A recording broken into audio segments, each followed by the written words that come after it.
Good evening and welcome. एक और चर्चा में आपका स्वागत है।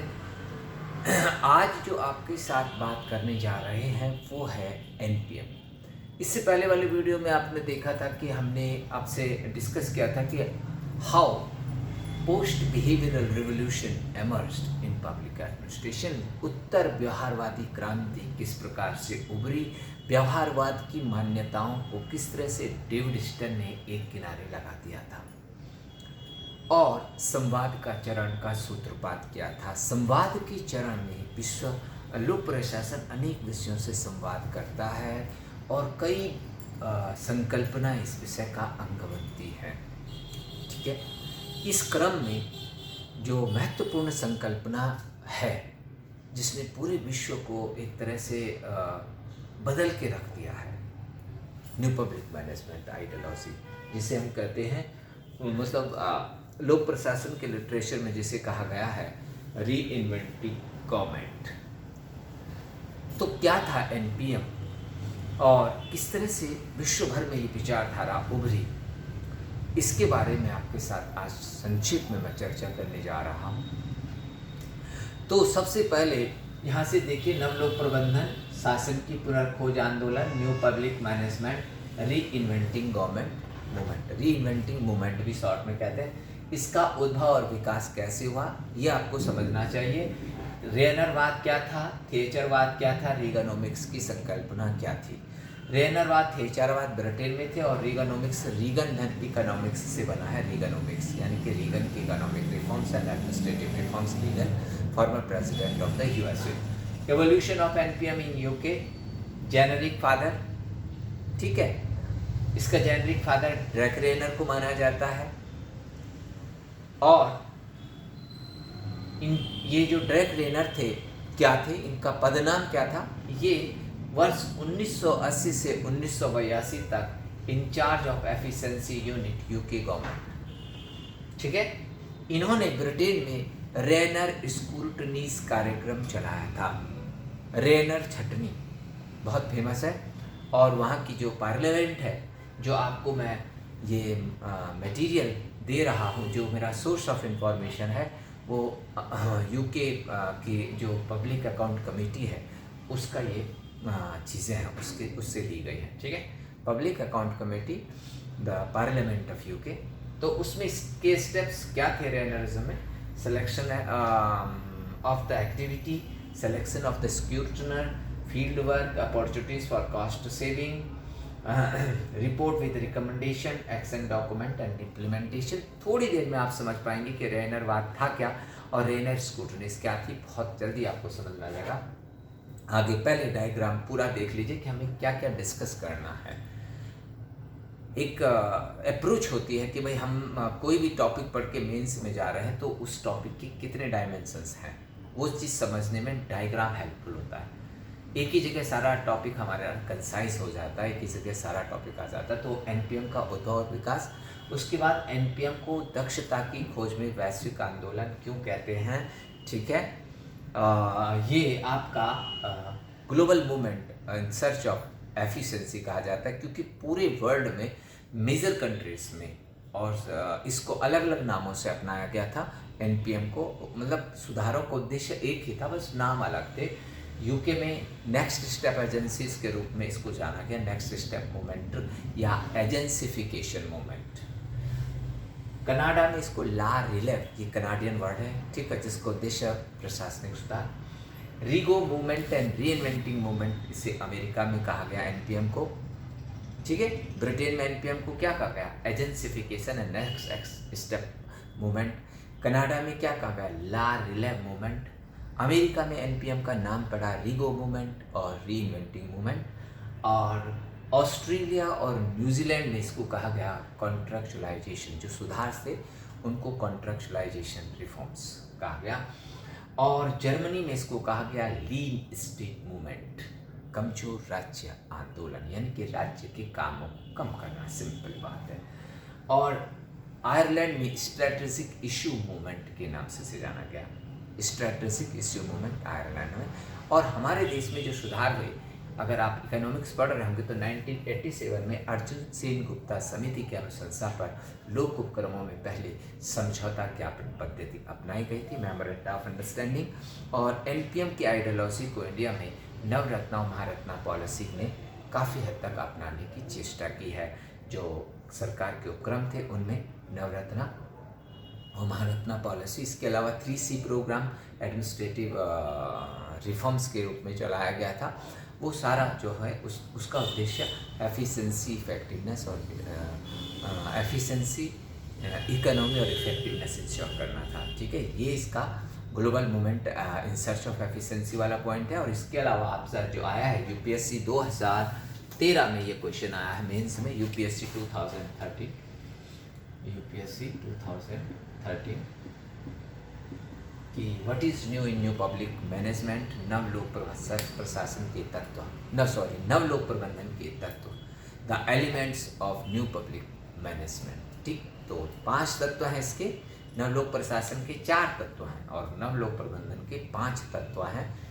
ये 5 तत्व किसी पर्टिकुलर स्कॉलर ने नहीं कहा कि ये 5 ही तत्व हैं, ठीक है, बट 5 तत्वों पर एक आम सहमति है, आम सहमति कि सभी स्कॉलर मानते हैं कि एनपीएम का जो मेजर एम्फेसिस है वो है क्वालिटी इम्प्रूवमेंट में, कंपटीशन इम्प्रूवमेंट में, ऑटोनॉमी का इम्प्रूवमेंट करने में, परफॉर्मेंस इवैल्यूएशन करने में और सेवा प्रबंध या सिविल सेवा सुधारों में। ये 5 तत्व है। अब ये आता है कि इंटरव्यू में भी ये कई बार पूछ लिया जाता है कि आप सरकारी तंत्र में एनपीएम को कैसे लागू करेंगे। ये पूछ लिया जाता है कि क्या आप मानते हैं कि भारत में एनपीएम लागू हो रहा है। ठीक, तो एनपीएम कैसे लागू हो रहा है, या ये आ जाए कि भाई how you will apply the very basic ideas of NPM in Indian administration, Indian bureaucracy. ये कहा जाएगा कि आप कौन सी नई चीज़ भारतीय प्रशासन में जोड़ना चाहते हैं, what new things you want to add in the Indian bureaucracy. तो वहाँ भी ये आपको आंसर में सहायता करेगा। ये नई चीज़ें जो एनपीएम दे रहा है हमको, ये है जो लागू करने का इसका तरीका है। How we are implementing the idea of NPM in the Indian bureaucracy or in any country. The applied dimensions are, there are 3 applied dimensions, 3 अनुप्रयोज्य विमाएं, प्रयोग करने के तरीके को हम अनुप्रयोज्य कहते हैं। पहला है समग्रता, इंक्लूसिविटी, दूसरा है व्यवस्था चिंतन और तीसरा है प्रक्रियाओं में गति। ये था डायग्राम का एक आपको परिचय कि इस डायग्राम में मैंने क्या क्या लिखा है। अब मैं आपके साथ एक एक टॉपिक को बताते ही चले जाता हूँ, आगे बढ़ता हूँ कि उद्भव क्यों हुआ इसका। ठीक है, बात 1980 की है। 1900 पहले भी इस चर्चा को हम बांध चुके हैं। 1950 से 1980 तक विश्व में अधिकतर देशों में राज्य नियंत्रित अर्थव्यवस्था का युग रहा, जिसे समाजवाद या कल्याणकारी राज्य भी कहा गया। कल्याणकारी राज्य एक बेसिक शब्द है, ठीक है। समाजवादी शब्द कहेंगे तो वो तो कुछ ही समाजवादी देशों या फॉर्मर यूएसएसआर एंड एलाइज को कहेगा, बट वेलफेयर स्टेट आइडियोलॉजी, ठीक है, वेलफेयर स्टेट आइडियोलॉजी जिसका सूत्रपात कहाँ हुआ है, अमेरिका में 1932 की आर्थिक महामंदी के बाद। ठीक, जेम्स कीन्स साहब वेलफेयर इकोनॉमिक्स के फादर कहे जाते हैं।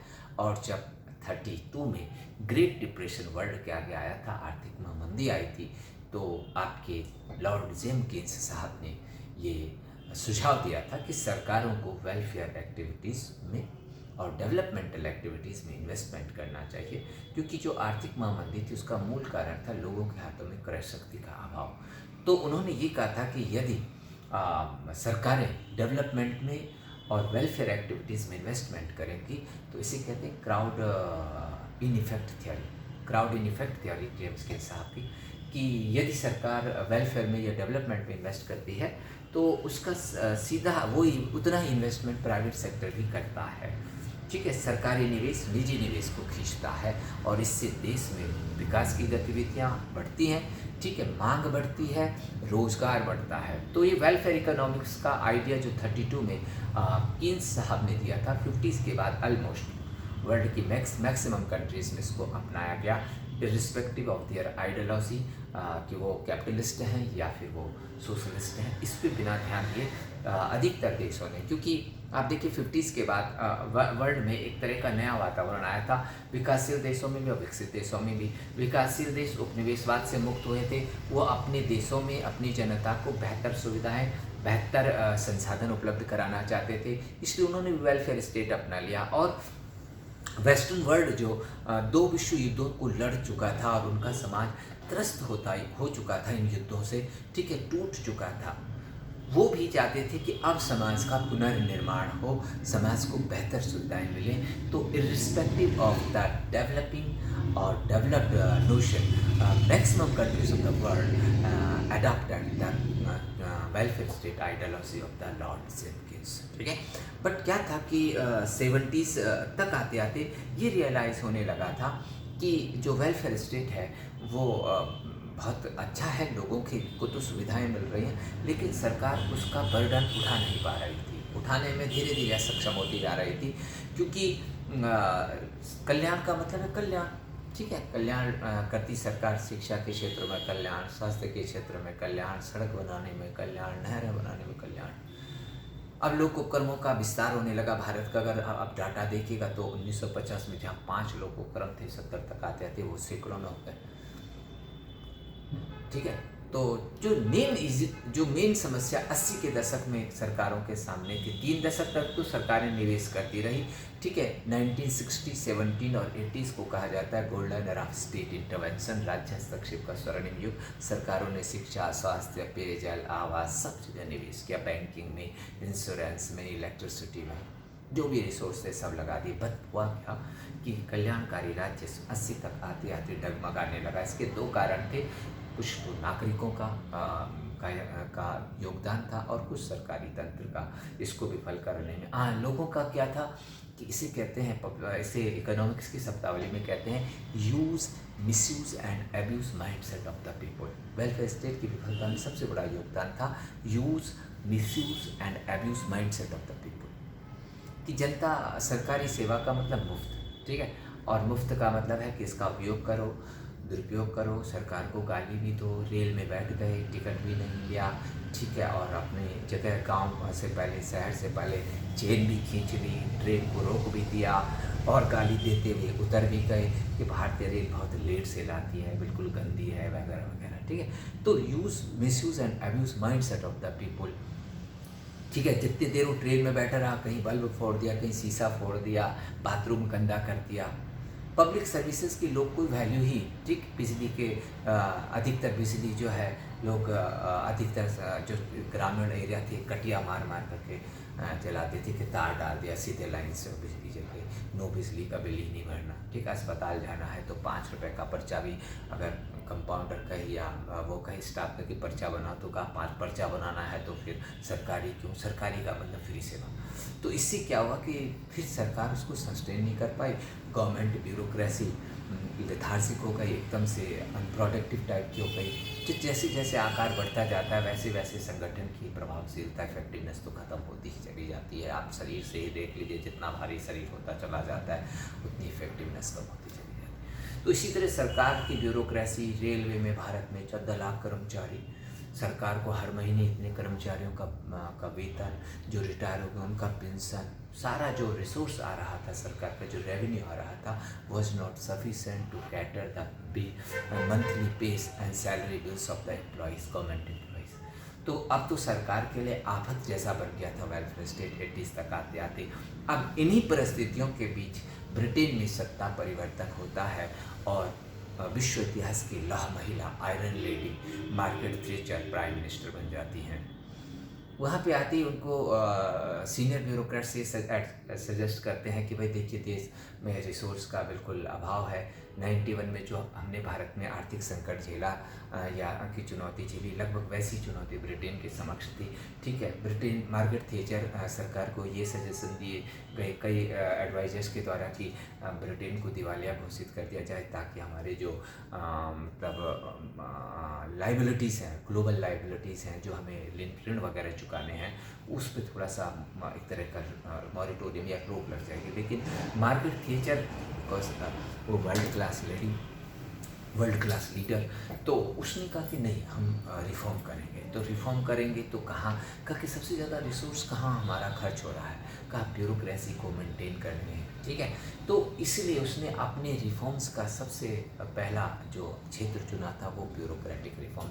उसने अपने हिसाब से भी कुछ रिफॉर्म्स इनिशिएट किए थे मार्गरेट थैचर ने, बट ये कहते हैं कि ब्यूरोक्रेसी की खाल गैंडे की खाल की तरह होती है, गैंडे की खाल की तरह बहुत ही मतलब हार्ड, ठीक है। तो सीनियर ब्यूरोक्रेट्स जो थे कहते थे कि भाई कई उनके ब्यूरोक्रेट्स क्योंकि 30 साल 35 साल तक सरकार में रहता है, तो उनके सामने कई प्रधानमंत्री आते जाते हैं, तो उन्हें कोई ज़्यादा विशेष फर्क नहीं पड़ता था। उन्होंने कहा ये तो महिला है, क्या सुधार करेगी, ठीक। लेकिन मार्गरेट थैचर ने जब ये रियलाइज़ कर दिया कि वो अपने से रिफॉर्म नहीं करवाएंगी, तो फिर उन्होंने एक मैनेजमेंट एक्सपर्ट को हायर किया था। इनका नाम था ड्रेक रेनर, ठीक है। वर्ल्ड रिनाउंड मैनेजमेंट एक्सपर्ट थे, और इन्हें मार्गरेट थैचर ने ब्रिटेन के ब्यूरोक्रेसी को रिफॉर्म करने का, गवर्नमेंट सिस्टम को रिफॉर्म करने का दायित्व दिया था।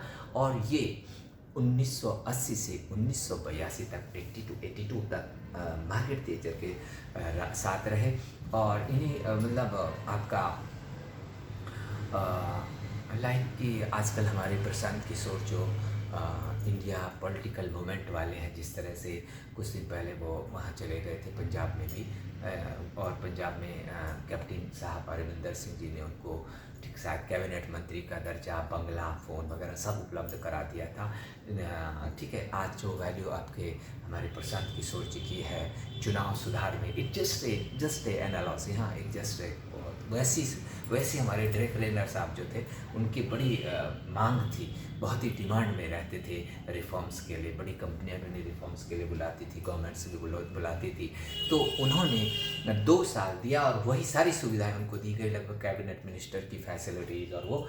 और उनके लिए मार्गरेट थैचर ने एक विशेष कार्यालय बनाया, एक ऑफिस बनाया, एफिशिएंसी यूनिट। जैसे हमारे यहाँ पे पीएमओ है, प्राइम मिनिस्टर ऑफिस, ऐसे ब्रिटेन में होता है private office of prime minister, ठीक है। तो private office of prime minister में वो बैठने लगे, ठीक है। और वहाँ पे से उन्होंने रिफॉर्म्स शुरू किए। उन्होंने वहाँ से क्या किए, रिफॉर्म शुरू किए। तो उनके रिफॉर्म मूवमेंट को कहते हैं रेनर स्क्रूटनी प्रोग्राम, रेनर की छटनी कार्यक्रम।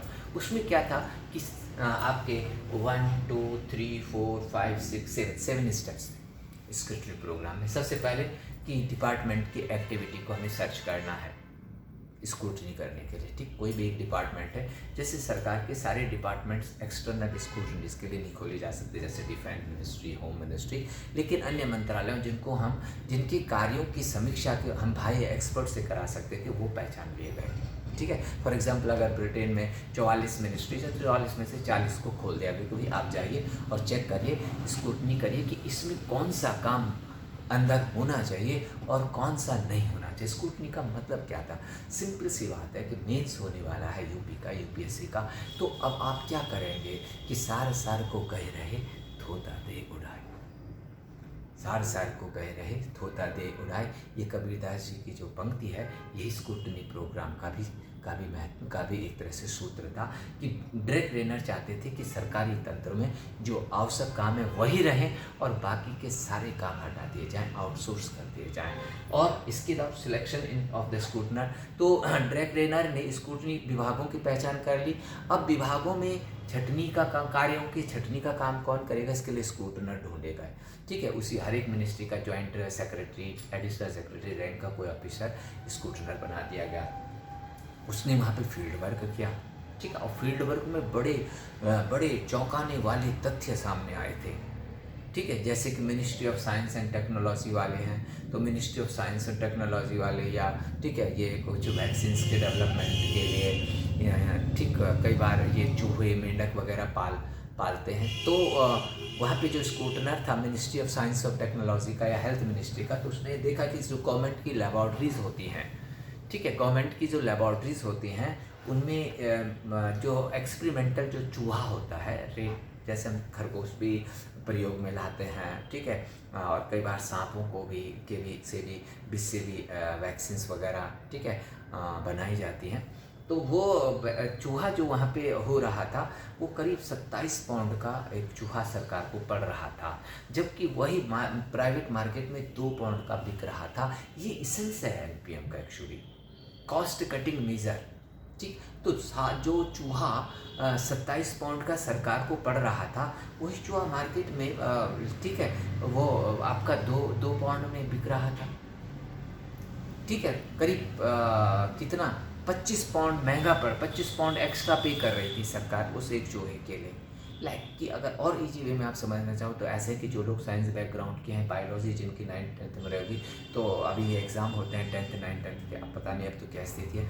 तो हमारे ज़माने में हम लोग डिसेक्शन करते थे, डिसेक्शन। ठीक है, फ्रॉक लिया है, ठीक है, और फिर जो एक्सटर्नल एग्जामिनर आते थे उनको बताना पड़ता था कि ये इसका यकृत है, ये इसका हार्ट है वगैरह। ठीक, अब बाय द वे वो जो सारे मेंढक आते थे वो कहीं बाहर से, ठीक है, निजी पॉन्ड्स वाले भेजते थे कि 2 कनस्तर मेंढक के आ गए, जितने बच्चे उतने मेंढक आ गए। बट अगर सोचिए कि सरकार या स्कूल वहीं ब्रीडिंग तालाब बना दी, नहीं जी हम तो यहीं अपने लिए फ्रॉक्स को प्रोड्यूस करेंगे, ब्रीड करेंगे, तो बहुत महंगा पड़ेगा सरकार को भी और स्कूलों को भी।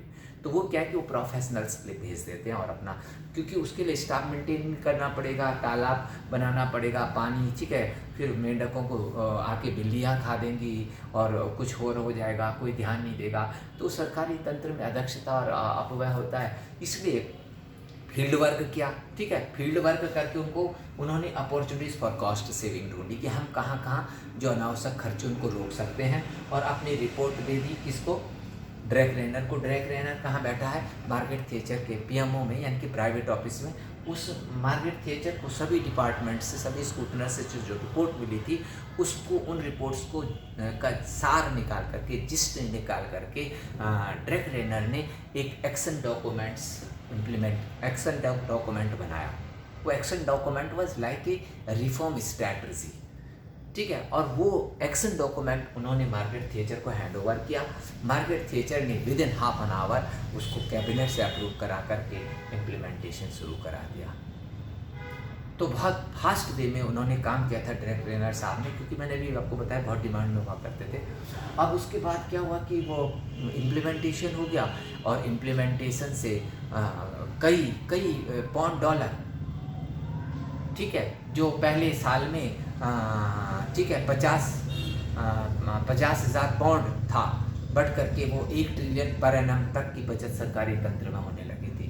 1 ट्रिलियन पाउंड तक की बचत प्रति साल सरकारी गतिविधियों से होने लगी थी। जो सरकार अपना भी खर्चा नहीं दे पा रही थी, सोचिए कि उस सरकार में ₹1 ट्रिलियन बचने लगा था स्कूटनी प्रोग्राम से। तो इससे बड़ा तहलका मच गया कि यार इतना पैसा बच रहा है, इतनी हमारा मतलब अपव्यय हो रहा था सरकारी तंत्र में। ठीक, तो इसके बाद मार्केट थिएचर के साथ ड्रैग रेनर केवल 2 साल रहे और किसी और ग्लोबल असाइनमेंट में अपना निकल गए वहाँ से छोड़ के, बट वो अपना एक असिस्टेंट वहाँ रख के गए थे, रॉबर्ट गिब्स। ठीक है, मार्केट थिएचर तो अब क्या थी, बहुत गदगद हो रही थी, और वो रिफॉर्म्स के लिए बहुत ही सख्त लेडी के रूप में उनको याद किया जाता वर्ल्ड में। ठीक है, तो वो गदगद थी कि यार हमारे पास जहाँ तनख्वाह देने के लिए पैसे नहीं थे, स्कूटनी प्रोग्राम से हमारा 2 टर्म में वो प्राइम मिनिस्टर रही है।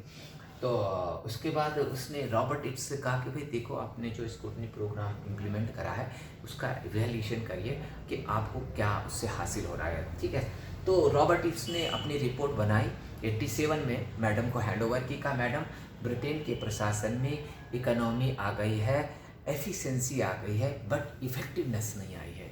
ये किसकी रिपोर्ट है, रॉबर्ट इब्स की। रॉबर्ट इब्स कौन है, ये जूनियर है, असिस्टेंट है ड्रैग रेनर का, जिसे जिम्मेदारी दी है मार्केट से मैडम ने कि एनालाइज कीजिए, इवैल्यूएट कीजिए। जैसे कि आप लोग टेस्ट देते हैं, 4 यूनिट तैयार हो गई है, पढ़ लिया है, तो अब टेस्ट दीजिए कि क्या हमने गेन करा, पढ़ के क्लास में आए 1 महीने से बैठ रहे हैं, क्या मिला है, क्या हम आंसर लिखने में सक्षम है कि नहीं। In the same way Margaret Thatcher ने उनसे कहा कि आप 6-7 साल से स्कूटनी लागू हो गई है, अब हुआ है, और भाई हमें पता चल रहा है कि प्रॉफिट भी हो रहा है, सरकार को पैसे भी बच रहे हैं, बट हमारा जो टारगेट था कि प्रशासन में पूर्ण सुधार, वो हुआ कि नहीं। तो रॉबर्ट इब्स ने अपनी रिपोर्ट मैडम को हैंड ओवर की और कहा कि मैडम इकोनॉमी आ गई है, एफिशिएंसी आ गई है, इफेक्टिवनेस नहीं आई है। इफेक्टिवनेस मीन्स कार्यों को तीव्रता से करने का गुण। ठीक है, तो फिर मार्केट थिएचर ने पूछा कि फिर इफेक्टिवनेस कैसे आएगी भैया, का मैडम इफेक्टिवनेस आएगी कि आपकी जो मिनिस्ट्रीज़ हैं,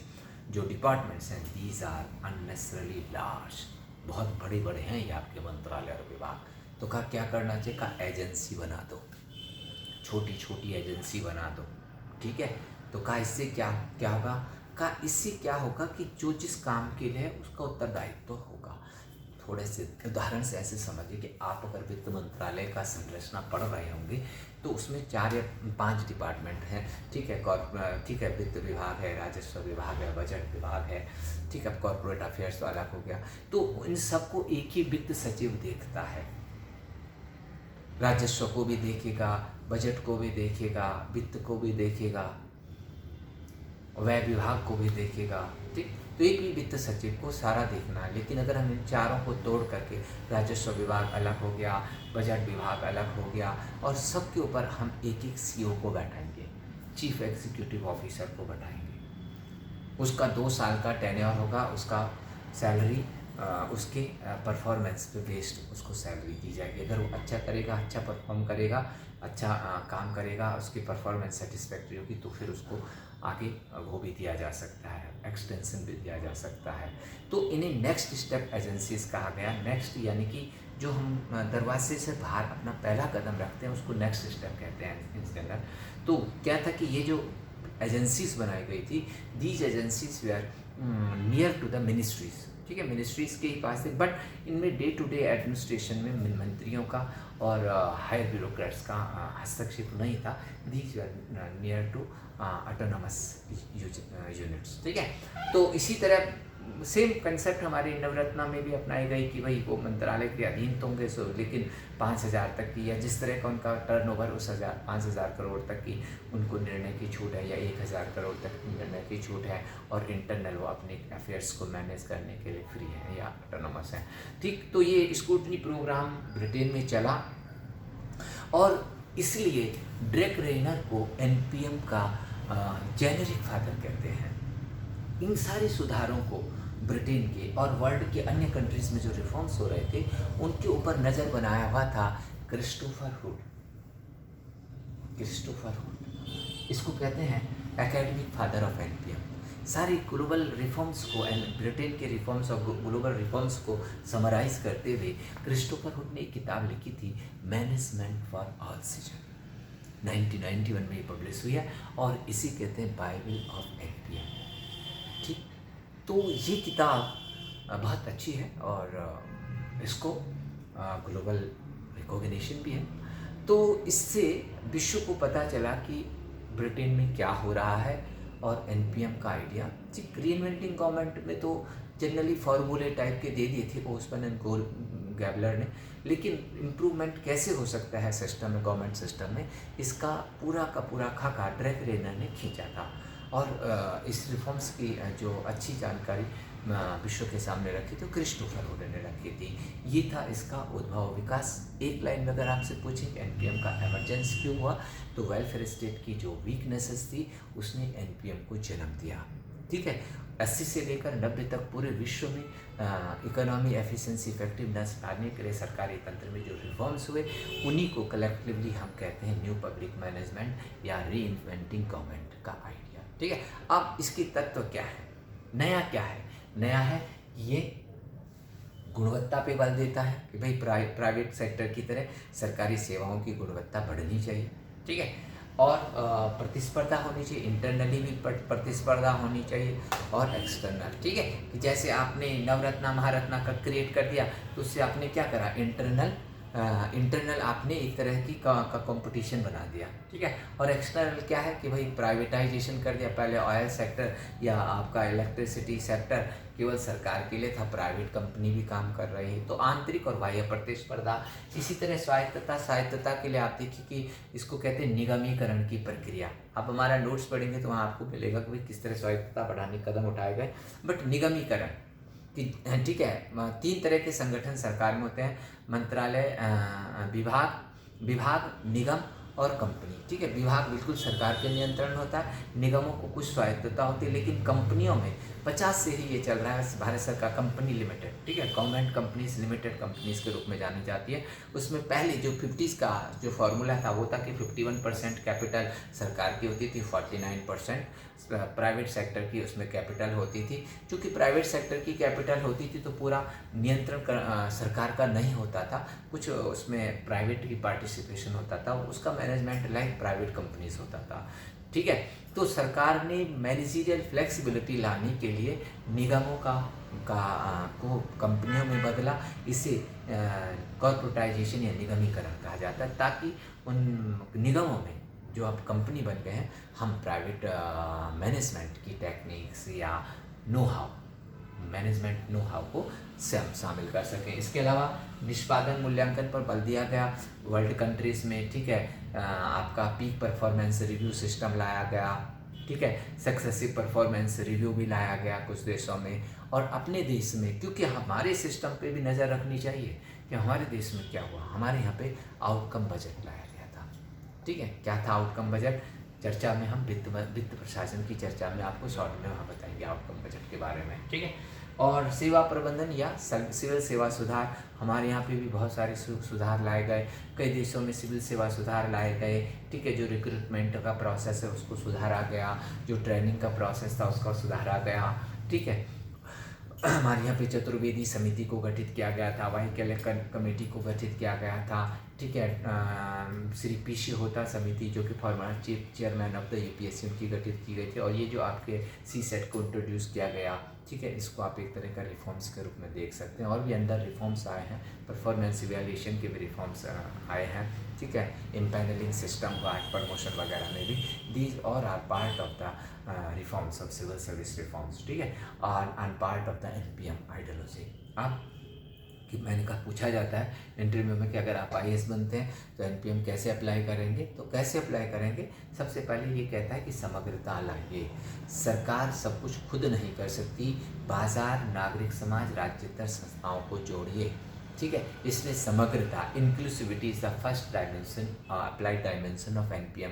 दूसरा ये कहता है प्रक्रियाओं की गति, नहीं व्यवस्था चिंतन। ठीक है, सिस्टम थिंकिंग क्या है? ये कहते हैं एनपीएम वाले कि आप समस्या को टुकड़े टुकड़ों में तोड़ के मत देखिए, बल्कि समग्रता में देखिए और नीतियों को जोड़ करके बनाइए। ठीक है, जैसे हमने ये कहा कि भाई अब जो नीतियाँ आती हैं समस्याओं से जोड़ करके ही बनाई जा रही हैं मोस्टली, सिस्टम व्यू को उसमें ध्यान रखा जा रहा है। कि जैसे मिड डे मील है, तो मिड डे मील का उद्देश्य एक नहीं है बल्कि कई उद्देश्य। ठीक है, मिड डे मील एक तो आपके कुपोषण की समस्या को दूर कर रहा है। ठीक है, दूसरा बच्चे को खाना मिल रहा है। कुपोषण के कारण ही भारत में जो शिशु मृत्यु दर है वो बहुत ज़्यादा है, विशेषकर 5 साल तक के बच्चों के, और 10 साल तक बच्चों में कुपोषण की समस्या। तो मिड डे मील एक तो भूख की समस्या का निदान है, दूसरा बीमारी की समस्या का निदान है, तीसरा अशिक्षा का निदान है। तो समस्याओं को देखकर अब आपस में जोड़ कर देखें। आप अशिक्षा को पहले अलग देखते थे, कुपोषण को अलग देखते थे, ठीक है, बीमारी को अलग करते थे, इसके लिए अलग योजना, इसके लिए अलग योजना। नहीं, ये नवलोक प्रबंधन कहता है कि सारी व्यवस्था से सारी समस्याएं आपस में लिंक्ड होती हैं, इसलिए पॉलिसी ऐसी लानी चाहिए कि वो सारी समस्याओं को क्या करे, हल करने में सहयोग करे या सहायक हो। और लास्ट है प्रक्रियाओं की गति, speed of process. Speed of process का मतलब है कि जो सरकारी तंत्र में टाइम कंज्यूमिंग प्रोसेस हैं उनको हटाइए और सरकारी तंत्र में कार्यों की गति बढ़ाइए। ठीक है, तो जो डिजिटल पेमेंट सिस्टम आ रहा है, इतना सारा डिजिटल आजकल पेमेंट हो रहा है कि वो सारा जो मिनटों में अब काम हो रहा है, तो ये स्पीड ऑफ प्रोसेस बढ़ गई। पहले कितना समस्या था कि आपको चेक होगा, ठीक है, चेक अगर चेक देंगे तो 3 दिन बाद वो क्लियरेंस उनके अकाउंट में पैसा आता था। ठीक है, या आपका डीडी बनाना पड़ता था, फिर डीडी भी बनाने में भी पूरा दिन लग जाता था। ठीक, और फिर वो दूसरी बैंक में जा कर के कैश होने में 2 दिन लग जाता था। आजकल सेकंडों में पैसे क्या हो जा रहे हैं, ट्रांसफ़र से इधर से उधर ट्रांसफर। तो ये स्पीड ऑफ प्रोसेस को बताता है। इसी तरह से सरकारी तंत्र में आप बहुत सारे कानून लाए, जैसे पब्लिक सर्विस एक्ट जो लाए गए हैं, राइट टू पब्लिक सर्विस, उन सब में समय सीमा है, स्पीड बढ़ाने की बात है। दिल्ली में लाया गया था टिक time bound delivery of the public service act, ठीक है, शीला दीक्षित जी लाई थी इसको। पहले की जो जो इससे पहले दिल्ली की मुख्यमंत्री थी, ये उनका था time bound delivery of public services act, ठीक है, 2011 में वो इसको लाई थी। तो वो भी उद्देश्य यही था, उसमें भी निर्धारित था कि आपका आय प्रमाण पत्र, जाति प्रमाण पत्र, ड्राइविंग लाइसेंस कितने दिन में पब्लिक को मिल जाना चाहिए, ठीक है। यहाँ तक कि उसमें क्या था कि पेनल्टी का भी प्रावधान था और रिवार्ड का भी प्रावधान था। रिवार्ड था कि जो अपने कामों का जो अधिकारी का, ठीक है, महीने भर में उसके पास जितने वो आए थे लाइसेंस के लिए एप्लीकेशन आई थी, अगर उसने कंप्लीट किया तो उसको सैलरी के अलावा कुछ बोनस का भी प्रावधान इस public service act, time bound delivery और पब्लिक सर्विस एक्ट में था। तो ये सारे एनपीएम के जो आयाम हैं, और इतना आपके पास सफिशिएंट नॉलेज है एनपीएम के बारे में। इसके अगले वीडियो में पोस्ट एनपीएम आइडियोलॉजी या critical evaluation of the NPM का हम आपके साथ विश्लेषण करेंगे। एंड होपफुली कि जो नई किताबें इसमें आई हैं, और अगर आप उनको मेंशन कर लेंगे तो उससे आपका एक आंसर जो है अधिक क्या है, ऑथेंटिक बन पाएगा। तो नई चर्चा आपके साथ करेंगे कल। Till then